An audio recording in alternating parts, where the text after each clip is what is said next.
फजर की सुन्नत और फ़र्ज़ के दरमियान सलातुल हाजत पढ़ना।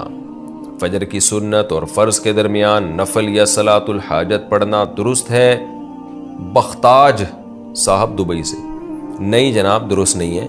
रसूलुल्लाह सल्लल्लाहु अलैहि वसल्लम से ज़िंदगी भर सुबह सादिक के बाद, यानी जब फजर का टाइम शुरू हो जाता है तो उसके बाद से लेके फ़र्ज़ नमाज तक दो सुन्नतों के अलावा कुछ भी पढ़ना साबित नहीं है। तो लिहाजा इसमें 2 रकत सुन्नत ही पढ़ेंगे, इसके अलावा कोई नमाज नहीं हो सकती। हाँ, क़ज़ाए उम्री पढ़ी जा सकती है, इसलिए कि ये फ़र्ज़ नमाज के लिए ये वक्त है। तो जैसे अदा फ़र्ज़ आप फजर की पढ़ेंगे तो क़ज़ा भी पढ़ी जा सकती है इसमें। तो क़ज़ाए उम्री चाहे फजर की हो, ज़ोहर की हो, कोई भी हो, वो पढ़ी जा सकती है।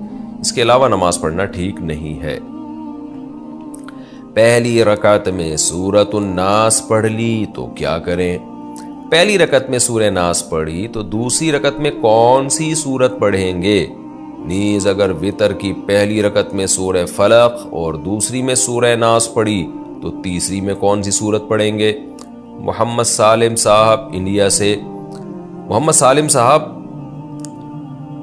सही सालिम बात तो यह है कि तरतीब से सूरतें पढ़ा करें, तरतीब से। जैसे पहली रकत में सूरह फलक तो दूसरी में सूरह नास। लेकिन अगर किसी ने इसकी तरतीब के ख़िलाफ़ भी कर लिया तो कोई गुनाह नहीं है, ख़ास तौर पे जब भूले से हो जाए।